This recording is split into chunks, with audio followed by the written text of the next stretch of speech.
Push that rock with Simpson Math.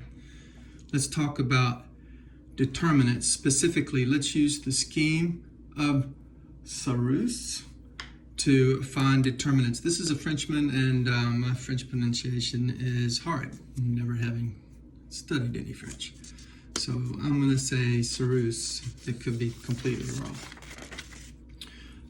As we learned before, determinants map square matrices to real numbers. So they are functions that pick up some n by n matrix and map it to a real number.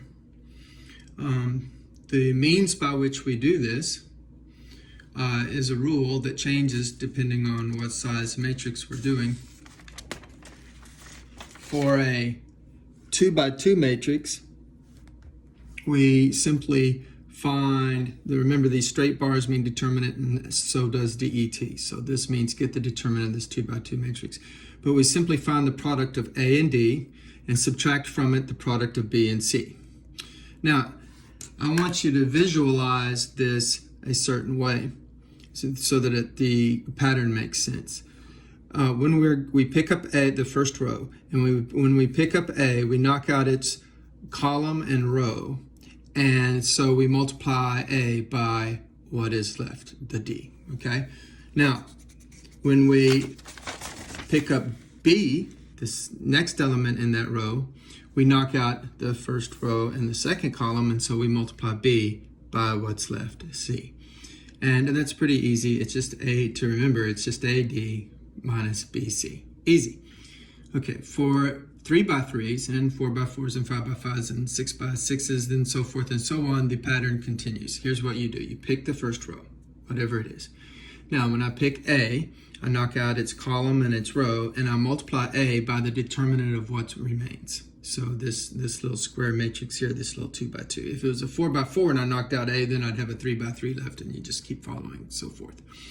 So I pick up A, I multiply by this determinant here, E, F, H, I.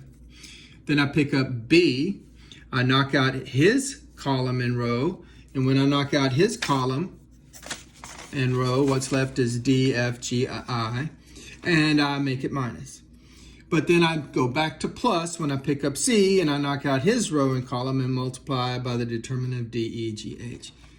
And for 4 by 4s, you continue the pattern, and that's how we get determinants. But yikes, that's crazy. We need a simpler method. In the last video, we used expansion by minors. In this video, we're going to use the scheme of Sarrus. So here is a 3 by 3 matrix. The scheme of Sarrus says copy down column 1 as a 4th column. Copy down column 2 as a 5th column. Easy enough so far. We're done copying. So you copy down column 1 and column 2. Then you get the negatively sloped diagonals. So I pick up these diagonals right here. You take the entries in those diagonals and multiply them together. So you get the products of the entries of the negatively sloped diagonals. 2 times 4 is 8 times 6 is, I don't know what that is. Is it 48? And then anything with a 0 in it, when you multiply, is going to give you 0. And then 1 times 5 times 8, what is that, 40? And then you add those products together. So we're not done, but first, you get the products of the entries on the negatively sloped diagonals and add them up. Then you get the products of the entries on the positively sloped diagonals. So I go 0 times 4 times 1, which is going to be 0. I go 8 times this negative 4. Negative 2 times 2 is negative 4. 8 times a negative 4 is a negative 32. And then 6 times 5 is 30. And we triple that to get 90. And after you get these products of these entries on the positively sloped diagonals, you add them all up.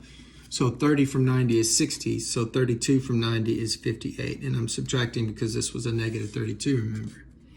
Okay, so after you get these two sums of these products of the diagonals, you take the negatively sloped ones, the one you got first, and you subtract from it whatever you got on the positively sloped sums.